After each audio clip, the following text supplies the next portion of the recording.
First of all, it's a great honor to be back here in the Steel Museum because I spoke here first time 4 years ago. So it's really good to come back to Youngstown again.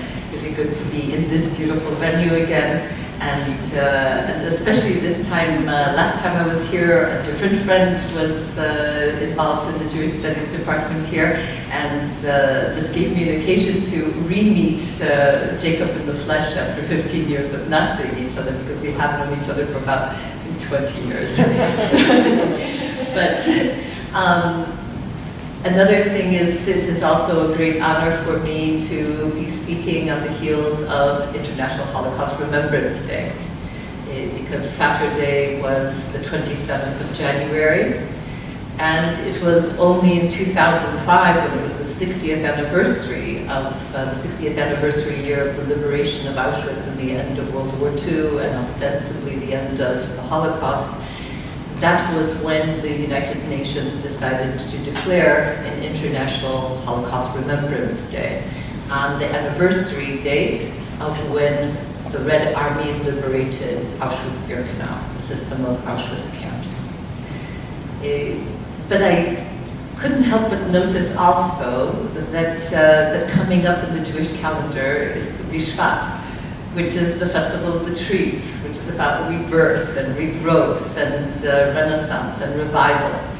And so I think I want to address both these occasions. The Holocaust, the anniversary of the liberation of Auschwitz, and paradoxically, growth and rebirth. So to also explain how it is that somebody came from Poland and speaks with such good English. I was born and raised in the United States. I'm the daughter of two Polish Catholic war refugees after World War II. And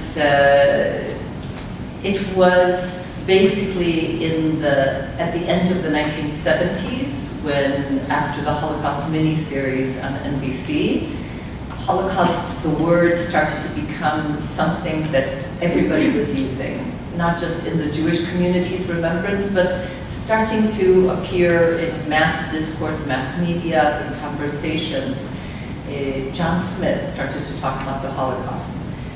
And because I was Polish Roman Catholic, because human beings like to make shorthand, stereotypes, I was faced with Holocaust equals Auschwitz equals Poland, and since I was Polish and non-Jewish, then that meant that I was in this mess, and that it wasn't the Germans, that it was the Poles. I came from an incredible family. I could go on and on about how my parents raised me. One of the reasons this Tikkun Olam is my mission. But I thought, of course, stereotypically, that all Polish people, all Polish non-Jews, were like my parents. That was also a stereotype. That was also wrong. And this is the complexity, that it's much deeper than that. It's much harder to get to than that. So I started to visit Poland in 1980. That was when I made my roots trip. Accidentally ended up in Gdańsk in the first week of the Solidarity strikes, when we were feeding my cousin's brother-in-law through the shipyard gates, with Lech Wałęsa's voice coming across the loudspeakers. So I started to think this was a pretty interesting country, despite the fact that it was still under communism. I moved to Poland in 1985. Originally, I had planned that I would take a 2-year break from the rat race, and that I would then go back to my job as a media buyer in an advertising agency in San Francisco. That was my life before I really dug into this topic. So what I say today is just going to be just the tip of the iceberg, but I hope that we get a little bit deeper. So when I came in 1985-86 academic year, that was the same year that Professor Józef Gierowski, a historian at the Jagiellonian University where I was studying in Kraków, started a research center on the history and culture of Jews in Poland. We met in his offices for classes in Yiddish and in Hebrew because he didn't have a building yet. He had permission to have this research center to start it up, but he didn't have a building yet. All of us were non-Jews, every single one of us. There were so few Jews in Poland at the time, or at least that's how it seemed to everyone, that it seemed natural that the only people who could continue to do the research and to delve into the memory and to keep it alive, to do the duty of Zachor, was up to non-Jews. And in actual fact, in 1986, that was a year when I met one Jew in Krakow who was my age, one, and he said that he was the last one. I went to see an exhibit, a photo exhibit that was traveling through Poland. It was entitled Remnants, the Last Jews of Poland. And a colleague of mine in the sociology department was writing her master's thesis about the last Jews of Krakow. In 2006, I was invited to moderate a panel of young Polish Jews at the Jewish Culture Festival.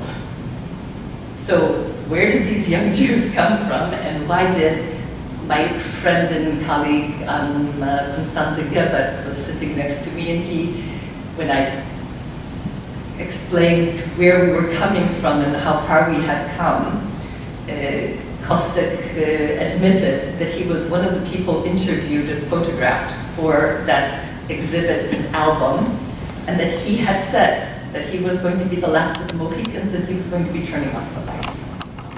And yet he too was now embarrassed that he was sitting on this panel of young Polish Jews and that the community was vibrant again. And this was a surprise. It was what we had hoped for, but it was a surprise to all. So how did we get from one thing to another? So just to place everything in perspective, Jacob, I'll ask you to just the first few slides. So first of all, this is a map of Poland, and don't worry if a map of Europe showing Poland, and you can see it very clearly. You should know that in 2012, Telemadrid placed Poland in Belarus and Germany in Poland. So not everybody knows the geography, but this is where the country is today. And this is what Poland's shape was in her positioning, a little bit east of where she is today, around 1933. One of the things that I think immediately everybody notices is the numbers of Jews in Central Eastern Europe. Not just in Poland, but in other Central Eastern European countries. You can see that the numbers are far, far greater in Central Eastern Europe, and that above all in Poland. In the entire world, there was only, actually these figures, of course, censuses give different figures. By 1939, it was estimated that the Polish Jewish community numbered 3.5 million. Notice the number of Jews in France. By the beginning of World War II, that number had risen because of refugees escaping from Hitler's Germany, Austria, Czech protectorate. But in the whole of France, there were fewer Jews than the Polish Jews that lived in Warsaw, in one city. You'll notice that Norway, 1,500 Jews, so few that they were taxied to Oslo to be sent to the death camps. That's less than most of the Polish shtetls had at this time. So one of the reasons for all of this talk, why do we talk more about Poland and Central Eastern Europe in this, then we talk about other countries in Europe is because the numbers were higher here. In the entire world, there was only one country that had more Jews, and that was the United States of America. But the United States of America had 4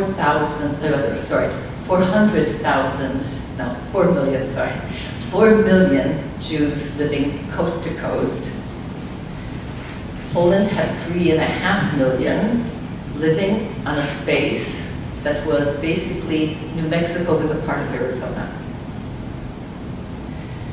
Whereas in the United States, the American Jewish population in 1939 was approximately 3%. In Poland, it was 10% of the population. The only other area in the world at that time that had a higher density of Jews was British Mandate Palestine.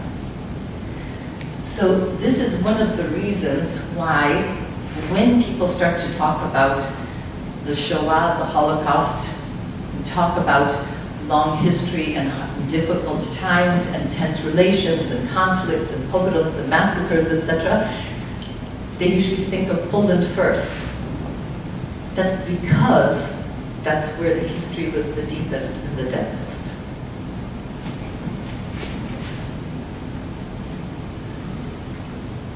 And this is why, when World War II began, you had the Soviet Union take this part, and my mother came from here.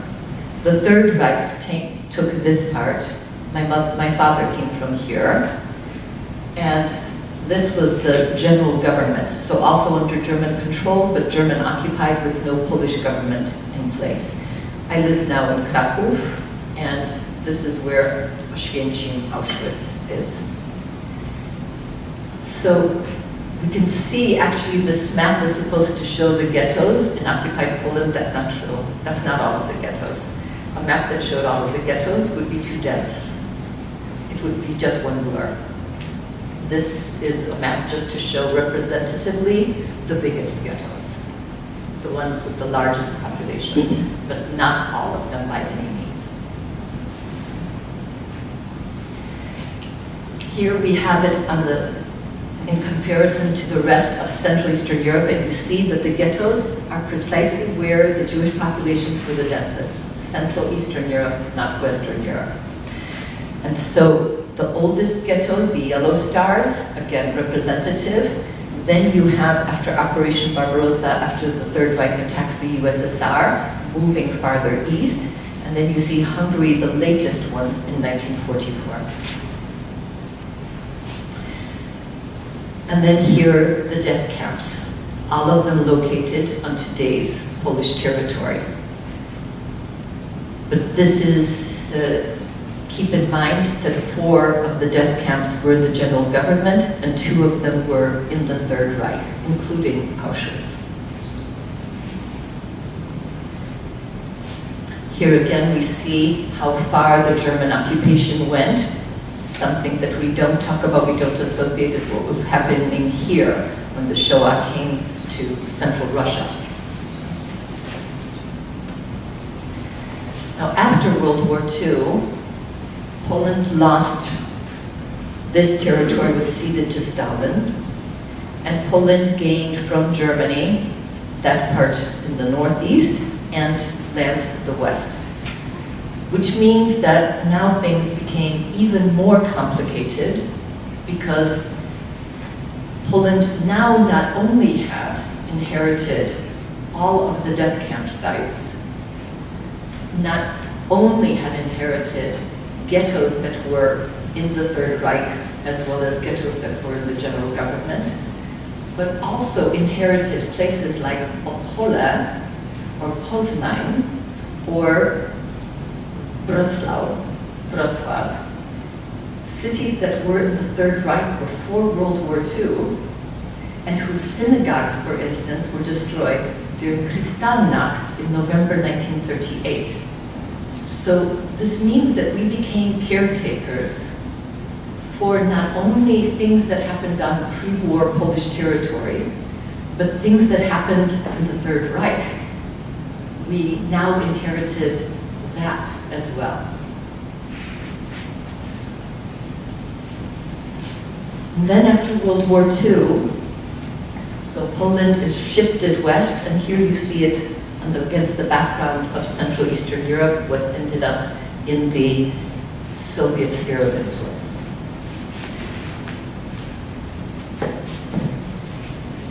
This is a cover of a popular, but historically oriented publication. Respublika at this point was dealing with the Edwardne crisis, and this is why this title is Memory and History. But I draw your attention to the photograph, because it looks like it was taken during World War II. Next photograph. And this one, and these photographs were taken by an American photojournalist sent by the UN in 1946. This was 1 year after the war had ended. This is not how the United States looked 1 year after the war. This is not even what England looked like 1 year after the war. This is not what France looked like 1 year after the war. This was what Poland looked like after the war. And it actually goes that way. Yeah, this is what I wanted to call your attention to this, because this is how people were moved. You remember that the border was shifted west, so people that were now living in areas that were under the Soviet Union, if they did not want to take Soviet Union passports, then that meant that they had to move. But this meant they had to move where there was empty land, which was the land that was annexed from Germany, which means traveling across the entire country, completely to a different geography, to a different landscape, to different housing, different climate, soil, everything. A friend of my mother's was transported like this. By no means was this comparable to the case of the transports of Jews to the death camps, where in such a wagon there would be between 80 and 100 people, standing room only. This was generally about 5 to 6 families with all of their belongings that were portable enough to take. Sometimes a goat, sometimes a dog. And it usually took about 2 weeks. Normally this should be just a day's journey, but it took weeks very often because the train was stopping in different places, etc. Tracks had been destroyed. So this was the case 1 year after the war ended. This is approximately the same time as the Kielce pogrom. The Kielce pogrom is, the town of Kielce is just an hour and a half northeast of Krakow. And Kielce is a town that is infamous in Polish memory because in 1946, the same time, Holocaust survivors were being housed temporarily in an apartment building. An accusation came out that somebody had kidnapped a Polish Christian boy, and in this chaos, people attacked the Holocaust survivors and killed 42 of them. This was not swept under the rug. The Polish government, as bad as it was a government that was basically working with Stalin in Moscow. It was trying to install itself. Things were still very much in the air. No elections or referenda or anything had been held.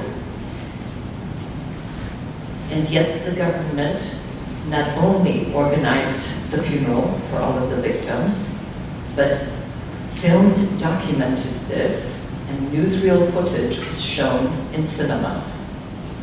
Remember, a lot of people are not reading newspapers yet because they're not up and running.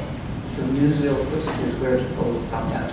Of course, when you have a pogrom, when you have mob violence, you will never catch everybody who committed the crime. But some persons were arrested, put on trial, found guilty, and sent to jail. By the way, also, the Jedwabne crisis, which we had between 2000 and 2001, it was the anniversary of the 1941 Jedwabne massacre. When I teach about the Holocaust, I always point out that there are two periods that we have to watch when it isn't just the Germans killing the Jews. That this is especially 1941 in Central Europe, and this is after the war, in 1945. I've never seen a definition of the Holocaust that doesn't end with 1945. I know it wasn't that way. The deaths continued, the killing continued. People were lashing out. Always the scapegoat is the weakest person, the weakest minority. And this didn't change overnight just because the war had been signed over. So, also after the war, people who were implicit or who had committed the crimes of the massacre in Jedwabne in 1941, a German order to take care of the Jewish problem, but the persons who executed the order were not Germans, they were Polish Christians, neighbors. But after World War II, people were put on trial, found guilty, put in prison. This did happen. But now we flash forward to what was Jewishness after the Shoah, after the Holocaust. What could there be?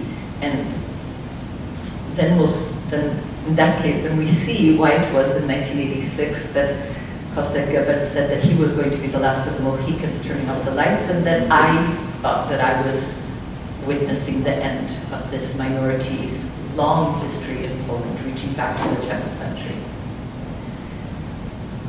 So after World War II, about 10% of the pre-war Jewish population had survived.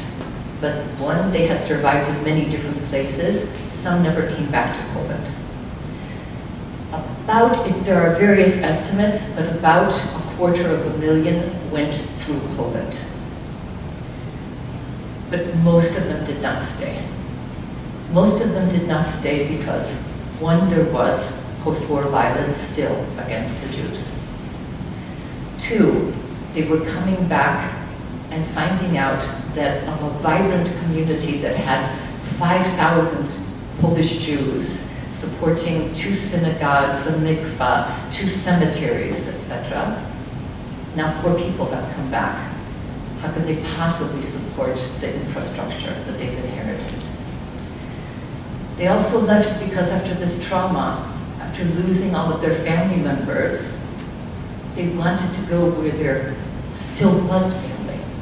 And that family was the United States, in Canada, in South America, in Australia, all around the world. So very few Polish Jews remained. And most of the Polish Jews that remained through thick and thin, despite the fact that in 1956 and in 1968 there was political antisemitism that forced Jews out yet again.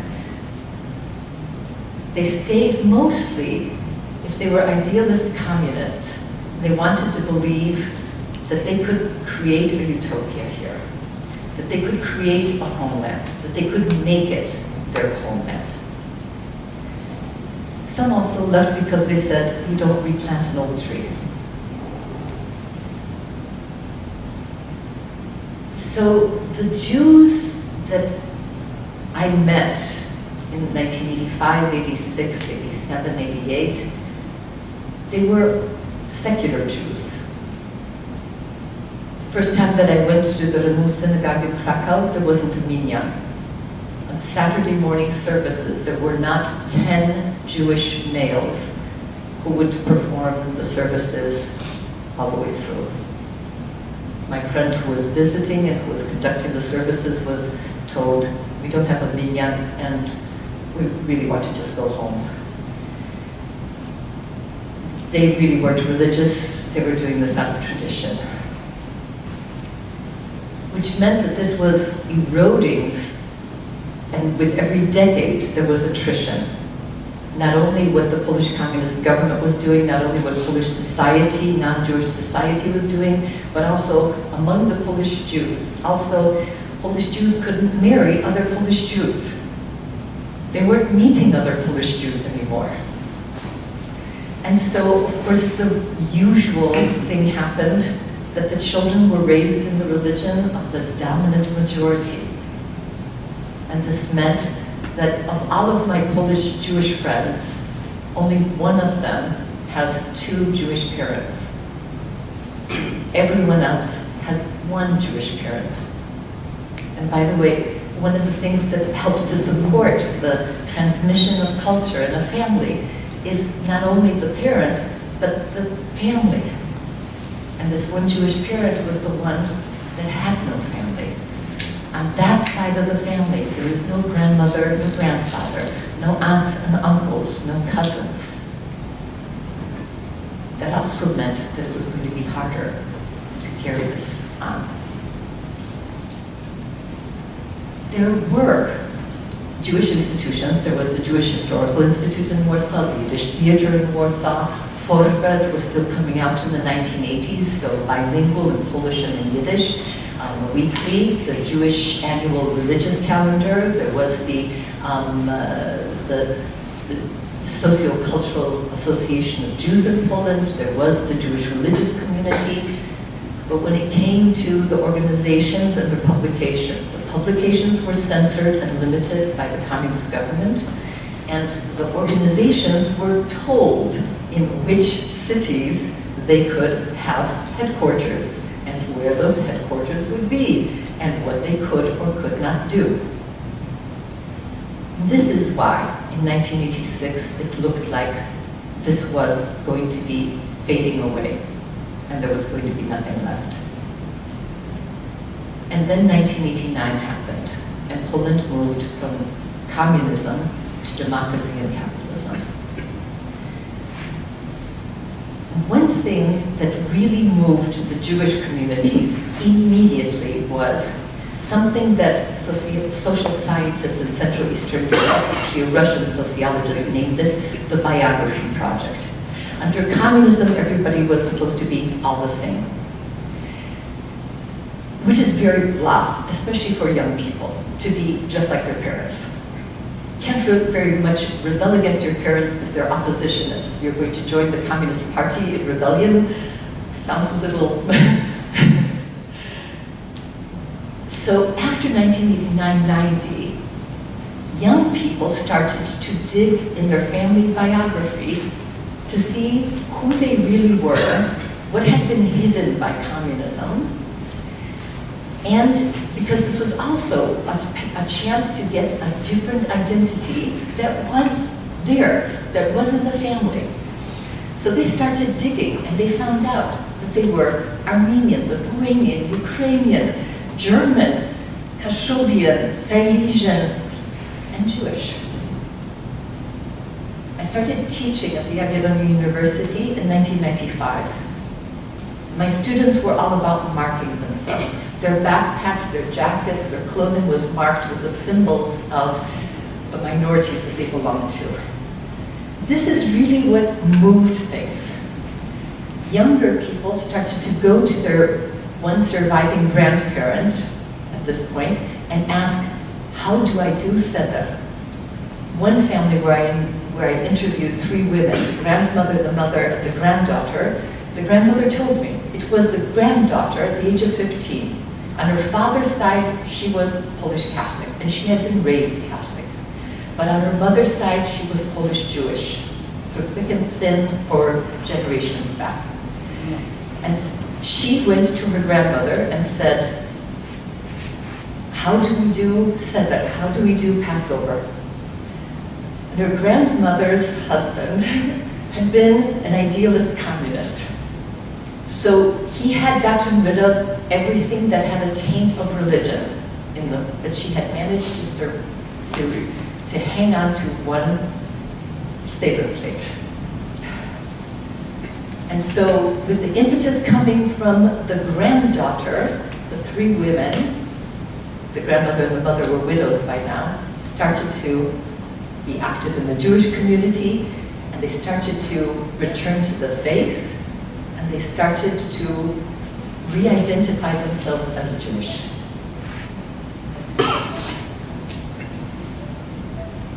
Now, skipping forward a bit, after a while, this normalized, because this is another thing. It isn't, we don't all walk around the streets with our identities written on our faces, on our backpacks, on our jackets, etc. And I knew that things had gotten better when by the early 2000s, I didn't know which of my students were gay, Armenian, Ukrainian, Jewish. It had normalized. They felt comfortable with their identity. In Polish society, they felt was accepting that they could be Polish plus, Polish and something else. And so, actually the Polish Jewish community in Warsaw, two activists there started a campaign to have Polish people who were bicultural to speak out about their biculturalness. There was even a billboard campaign about great small nations. Everybody who wanted to be in this could volunteer to be a poster child for the Roma, the Gypsies, for the Armenians, for the Ukrainians, for the Germans, for the Jews. One of our weekly magazines did a cover story about what it is to be Polish when you're not Polish. That was the teaser on the cover. The title of the article inside was "To be 200%." That being bicultural is not a 50-50, not an either or. It's 100%, 100%. So things were moving along, and we were taking steps forward, steps backward. We were in hyperinflation through the 90s. We did have a rebirth also of the identity of the ultra Poles, the jingoist nationalist Poles, the ones who thought that with the end of communism there had to be, that their identity was being lost with all of these minority identities appearing, felt threatened, and started to ask for permission to march in the streets, which we feared. A 1937 fascist organization, ONR, the National Radical Camp, marched in Krakow and in Warsaw in its anniversary year because it re-registered itself in a democracy. We have to allow organizations, if the Ku Klux Klan can be here in the United States and get permission to march legally, then Poland felt that as a new democracy, it had to show that it could do the same. But there was a counter-protest. There was a counter-protest to the ONR marches. So in Krakow and in Warsaw. Then there was also, as Jewish groups started to go to Auschwitz, there was also Bolesław Terlikowski, who organized his band of thugs. Apologies for that, but that is how they dressed. He got permission to march through Auschwitz in Easter week, in Holy Week.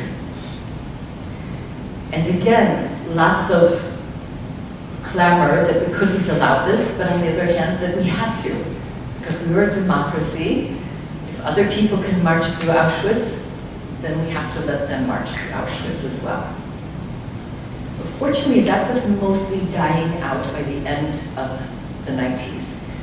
We came out of hyperinflation, we came to single-digit inflation, so we came out of the economic chaos. In 2005, we elected a government that stayed in power for 2 terms. We had not had that since communism ended. Since the Communist Party had fallen, we had not had a party stay in power for 2 full terms in office. We had not had a prime minister that served out 2 terms.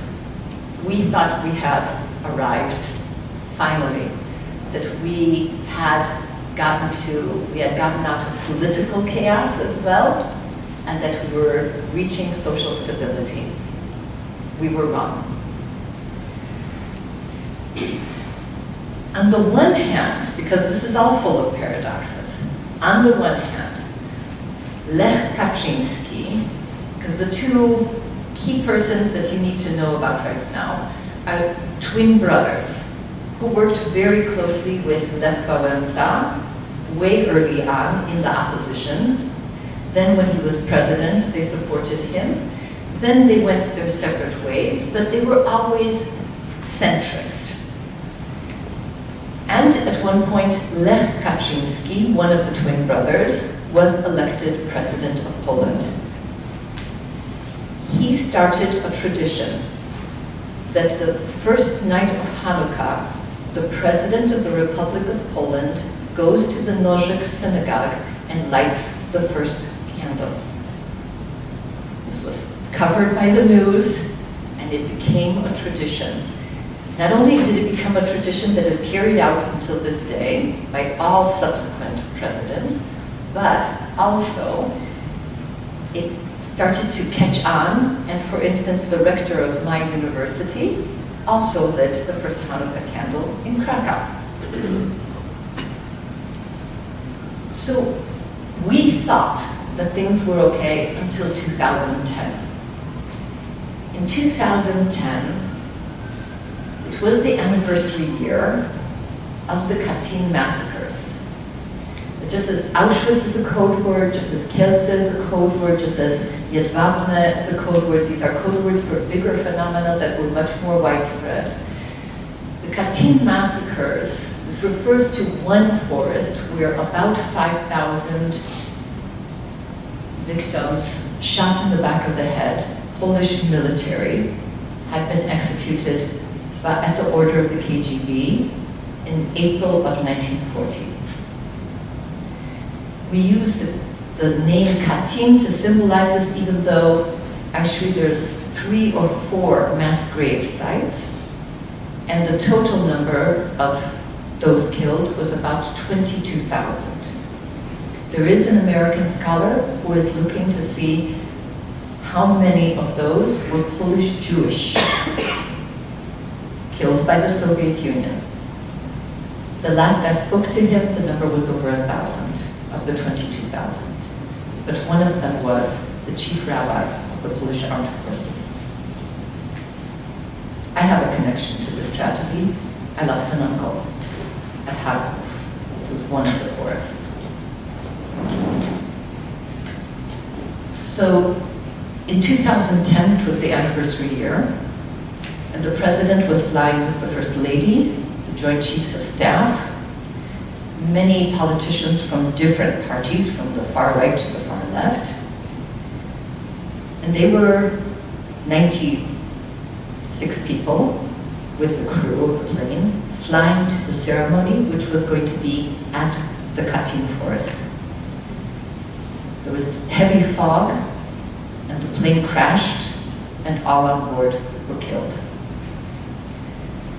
So for a commemoration of one of the greatest World War II tragedies for the Polish nation in general, regardless of whether they were Jews or non-Jews, for all Polish people, a plane crashes in the Katyn, near the Katyn forest. So you can see that it doubled the symbolism of this. This meant that one of the twins was killed, the one that was president. Now the other twin was looking to gain power. He had won an election in 2005, but he hadn't been able to manage to hang on to a government that was stable enough to last, and it collapsed after 2 years in 2007. Now he was planning on keeping a government going to win the elections. He had Peace, the Law and Order Party, had always been a centrist party. They had always run neck and neck with the civic platform with Pe'ol. But the more he lost to Pe'ol, the more Kaczynski and his party were looking for some voter contingent that they could mobilize to vote for them that Pe'ol wouldn't get. The more that the two parties were running neck and neck, the more they were looking to split further apart. And peace started to court the far right. The nationalists, the jingoists, the fascists, the most illiberal cohorts in Polish society. The priests that nobody else wants to listen to, the people who felt disenfranchised, some of the older, some of the poorer. These were people who wanted to hear something. I thought things were bad, but okay, when peace came into power in 2015. And then news. I opened up Facebook and I saw this. Actually, my Facebook feed was basically red flare photographs from top to bottom. Basically that photograph from the left, upper left, up. It was basically repeated everywhere. On the one hand, we had all been, the night before, when we were watching the news, when we were seeing this march. There had been several marches during the day because we're still trying to figure out how to do this democracy stuff. So when 3, 4, 5 groups apply to march on Independence Day, we give them all permission. And they had marched before, but they had never been as big as the other marches. The other marches always were bigger than this one. This time, they felt emboldened, empowered, because the government keeps giving a mixed message. Doesn't say that it's bad, but doesn't say that it says that, hints that it might be good, doesn't say that it's bad. And so this time, they organized. You should know that a year prior to this, after peace came into power and immediately started to dismantle the third branch of government, the judiciary, and started to change various laws that affected Polish people in Poland, then we started organizing and marching. And it wasn't for Independence Day, but in November the previous year, we had been as big a march. We had filled that bridge the same way. But the Western press didn't write about us. We didn't like red flares. We didn't have sexy slogans, to use the lingo of the media. And so we were downplayed by our own government, which said that the numbers were much lower. But I was in that march. My husband and I traveled from Krakow to Warsaw to be there. Never dawned on us then that a year later the far right would organize the same way and do the same thing. But they made a greater impression on the world. And it is true that our march harmed no one. We were happy, we were joyous, we had balloons, etc. And we harmed no one. This did. My students of color, because of course it is people of different phenotypes, skin color, who are identified more readily as being the other and will get attacked in first order. My students of color started to worry. People in different cities were asking me, did I hear about anything? We have an NGO called Never Again, And suddenly reported hate crimes rose in great numbers. Because if they could march like this with these slogans this way in the city, on the main streets of Warsaw, and get away with it, then we can get away with literal murder. And there have been deaths. There have been people killed. Not many, but one is too many.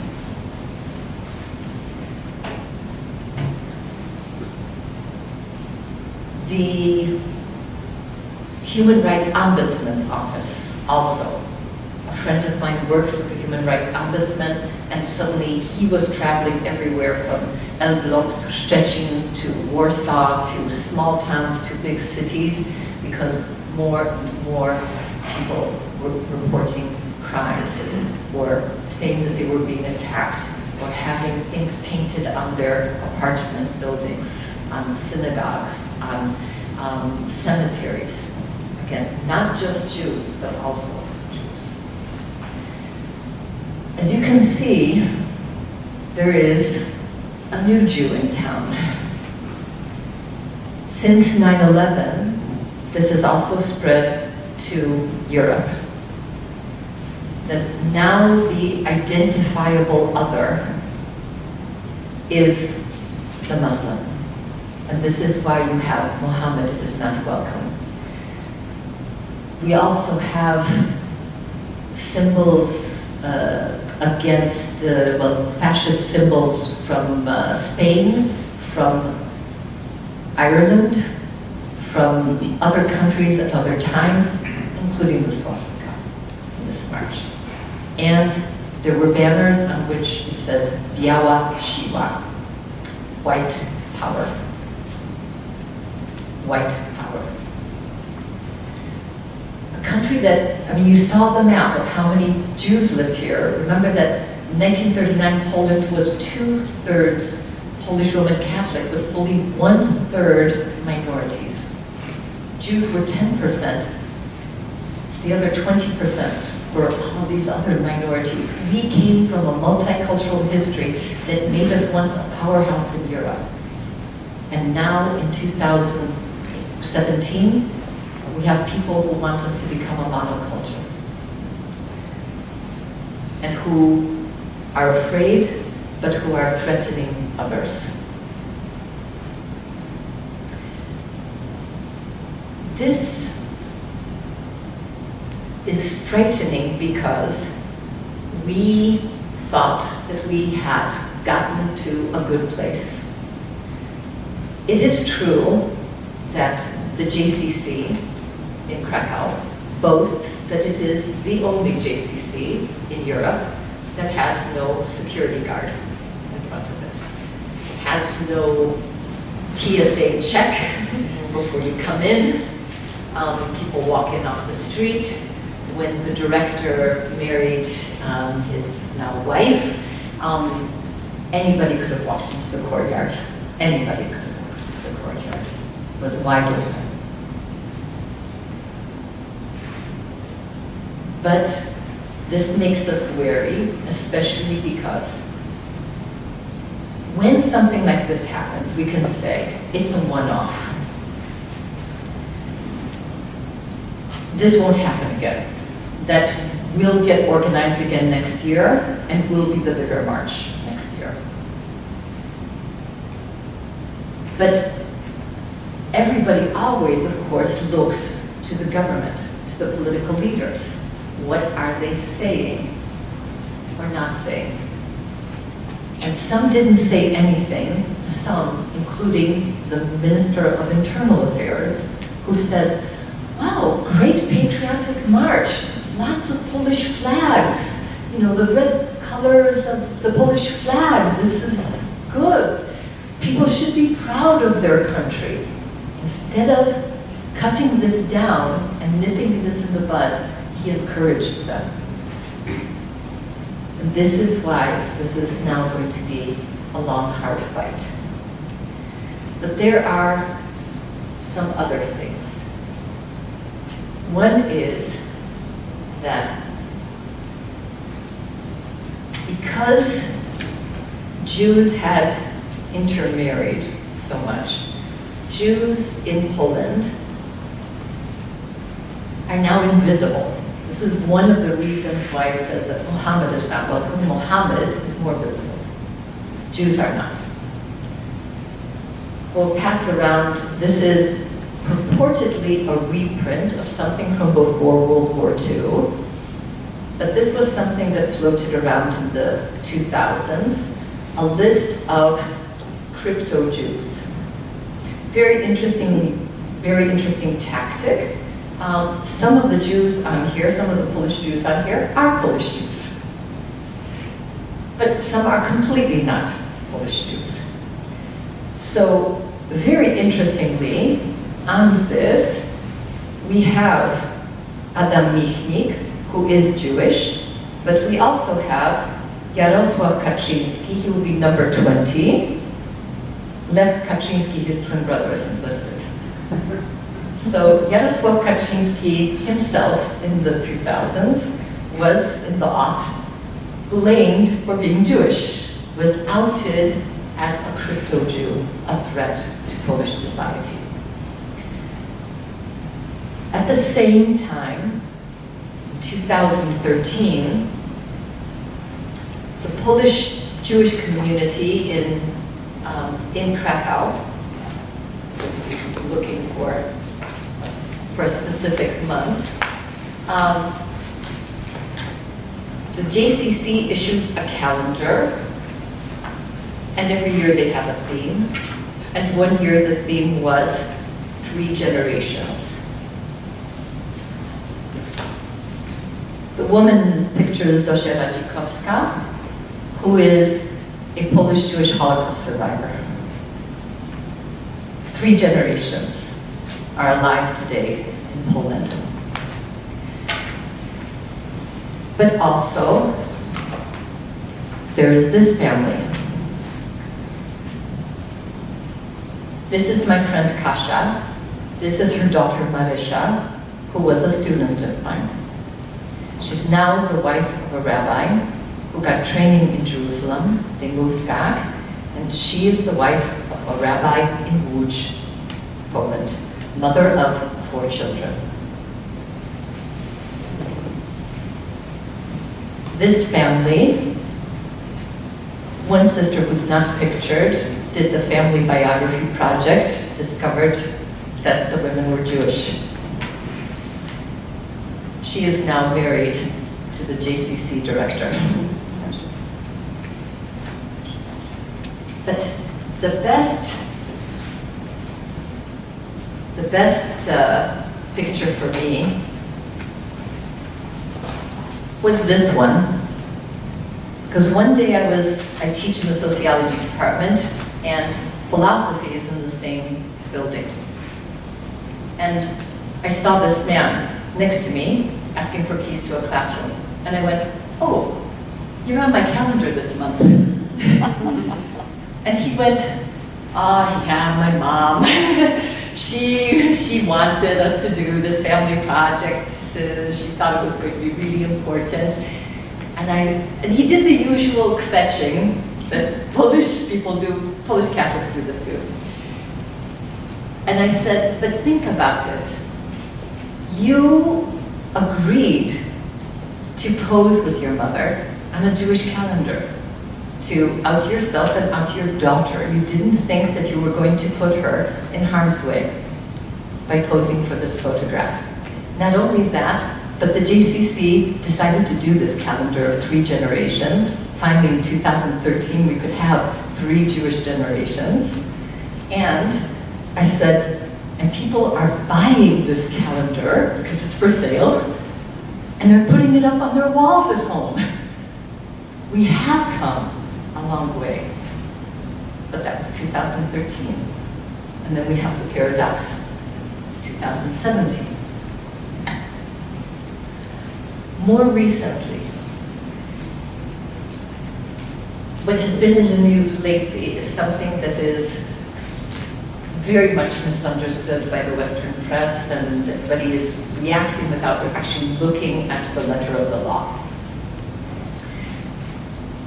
You should know that, remember that at the beginning of my talk, I mentioned that partly I got into all of this because of a stereotype, that if I was Polish and Roman Catholic, then I was from the land of Auschwitz, and therefore we committed the Holocaust.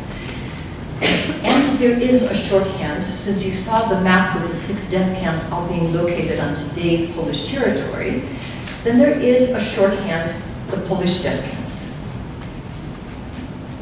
By the way, the Auschwitz Museum officially, when it was put on the UNESCO list, its name was the Państwowe Muzeum Oświęcim-Brzezinka, using the Polish names for the town of Auschwitz and the village of Brzezinka. But after the Polish death camps started to show up in the Western media, they petitioned and had it changed on the UNESCO list, and now it is Państwowe Muzeum Auschwitz-Birkenau. Well, actually, no, because a couple of years ago they decided that wasn't enough, and they went one step further, and now the full name of the museum is so long, I won't repeat it, but basically it says Nazi, German, etc., etc., etc. And very, very telling is that I read my Prime Minister's speech at Auschwitz-Birkenau on Saturday, and it was all full of references to the Germans. I had never read a speech made on International Holocaust Remembrance Day that had this many mentions of the Germans. The Germans, the Nazis, fascism. Germans, Nazis, fascism. It was a running theme throughout his speech.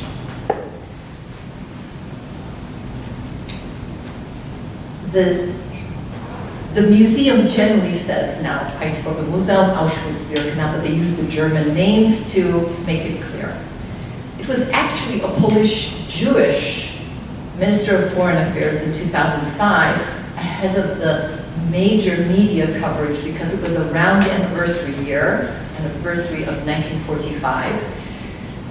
Adam Rotfeld instructed all of the ambassadors and consuls around the world to watch for any mention of Polish death camps and to alert the media, correct them every time this was found. I won't go into how many times the British Guardian was addressed about this. However, it has been a fight, a struggle. Obama made this mistake when he gave Youngstown the presidential award. He said Polish death camps too. Obama did. So this is an easy shorthand, a trap that people fall into. However, now we have a law that says that alluding to Polish people or the Polish nation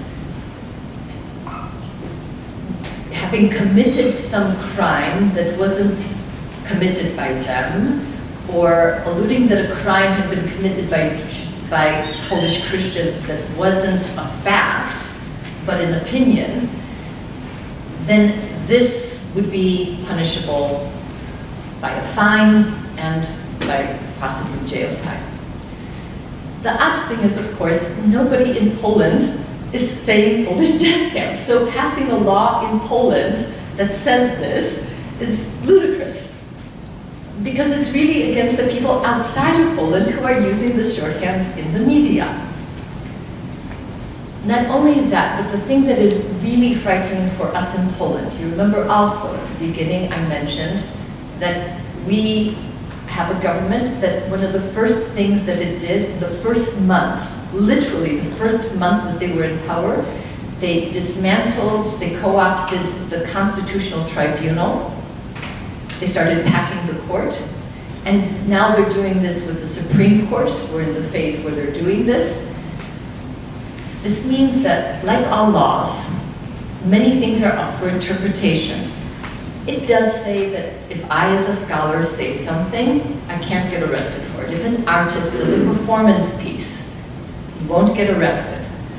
But the thing is, what if there's a fine line and somebody gets charged? and gets taken to court and is not going to be able to take this to the Supreme Court, is not going to be able to take this to the Constitutional Tribunal and say that the law is unconstitutional. This is what worries us. So there are some things about Poland, about Polish Catholics and Polish Jews, about Polish Jewish history, about Polish Jewish relations, that you will read in the press. Do follow through. If you know the language or have someone who knows the language, try to read the originals. But the key thing is know that it is all full of paradoxes, and there are a lot of us on the other side. And in the height of the crisis about talking about the Polish Christians that had killed their Polish Jewish neighbors, when a colleague of mine, a sociologist, did a study, and he had done one in 1992, now he wanted to repeat in 2002, and he knew he was going to have trouble because we had just had this discourse that had split the society. And it did happen that the number of anti-Semites, people declaring anti-Semitic opinions, doubled. But so did the number of the anti-Semites, the people who said absolutely no to any statement in the least bit tainted by anti-Semitism. So know that we're still learning this. We're only 30 years old, coming out of communism. We only have the first generation. But Polish Jews feel fairly safe in their country. We do have to watch out for other minorities. And we do have to keep protesting and fighting, especially in the face of a Europe that is electing far-right parties in Germany, Austria, Czech Republic, Poland, Hungary, near miss in France. So, thank you very much.